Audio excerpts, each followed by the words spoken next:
بسم اللہ الرحمن الرحیم۔ السلام علیکم ورحمۃ اللہ۔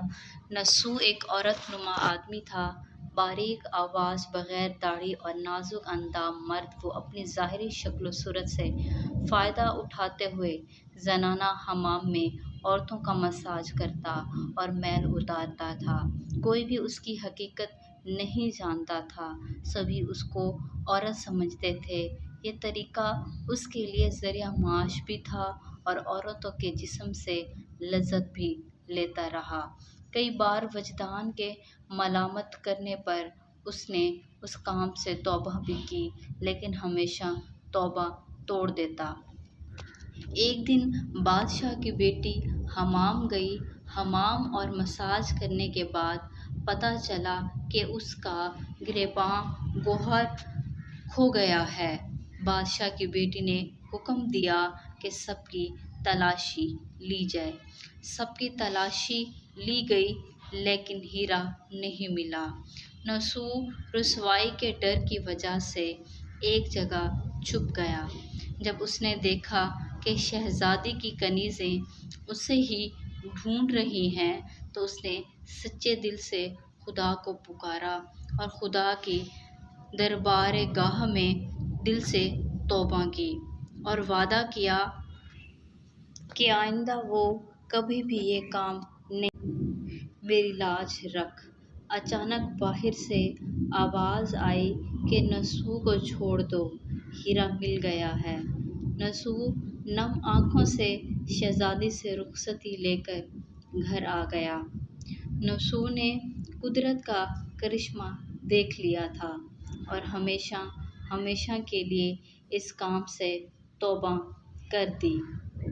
کئی دنوں سے حمام نہ جانے پر ایک دن شہزادی نے بلاوا بھیجا کہ حمام آ کر میرا مساج کرے، لیکن نسو نے بہانہ بنایا کہ میرے ہاتھ میں درد ہے، میں مساج نہیں کر سکتا۔ اس کے بعد کبھی حمام نہیں گیا۔ نسو نے دیکھا کہ اس شہر میں رہنا اس کے لیے مناسب نہیں ہے۔ سبھی عورتیں اس کو چاہتی ہیں اور اس کے ہاتھ کا مساج لینا پسند کرتی ہیں۔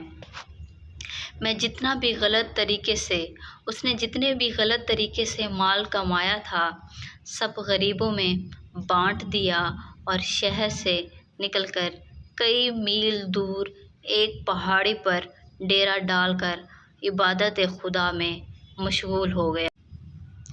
ایک دن اس کی نظر ایک بھینس پر پڑی جو اس کے قریب گھاس چر رہی تھی۔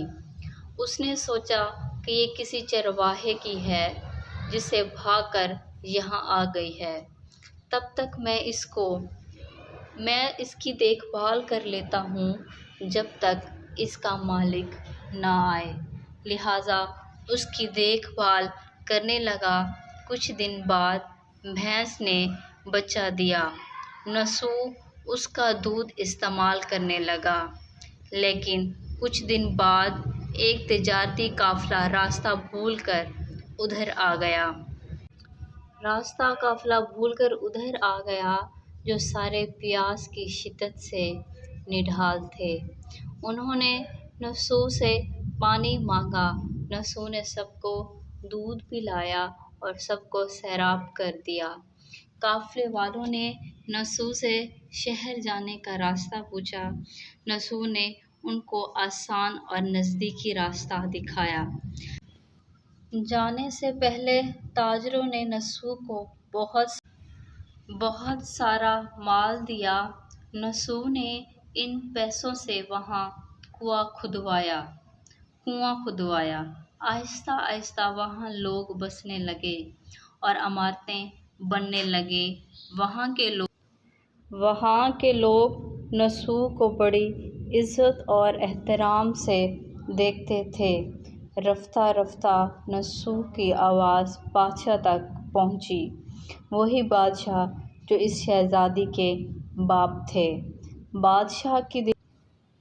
بادشاہ کے دل میں نسو سے ملنے کی بڑی اشتیاق پیدا ہو گئی۔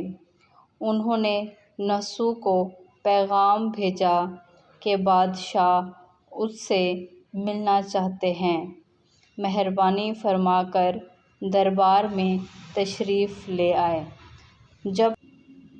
جب نسو کو بادشاہ کا پیغام ملا تو انہوں نے ملنے سے انکار کر دیا اور معذرت چاہی کہ مجھے بہت سارے کام ہیں، میں نہیں آ سکتا۔ بادشاہ کو بہت تعجب ہوا۔ انہوں نے کہا کہ اگر نسو نہیں آ سکتے ہم خود ان کے پاس جائیں گے۔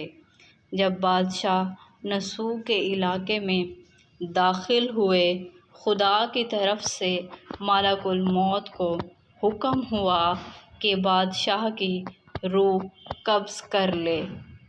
اس زمانے کے رسم و رواج کے مطابق اور بادشاہ کو نسو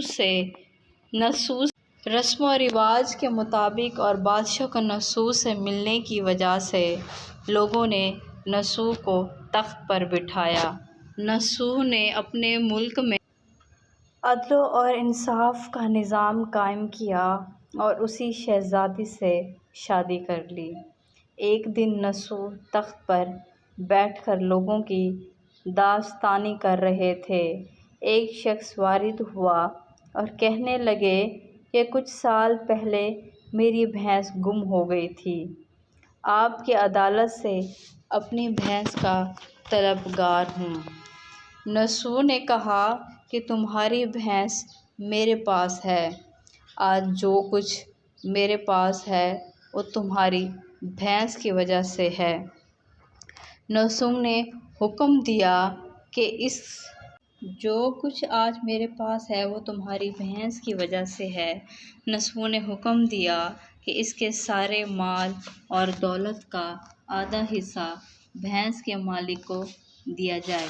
وہ شخص خدا کے حکم سے کہنے لگا، اے نسو، جان لو نہ میں انسان ہوں اور نہ ہی وہ جانور بھینس ہے، بلکہ ہم دو فرشتے ہیں، تمہیں امتحان کے لیے آئے تھے۔ یہ سارا مال اور دولت تمہارے سچے دل سے توبہ کرنے کا نتیجہ ہے۔ یہ سب کچھ تمہیں مبارک ہو۔ وہ دونوں فرشتے نظروں سے غائب ہو گئے۔ اسی وجہ سے سچے دل سے توبہ کرنے کو توبہ نصوح کہتے ہیں۔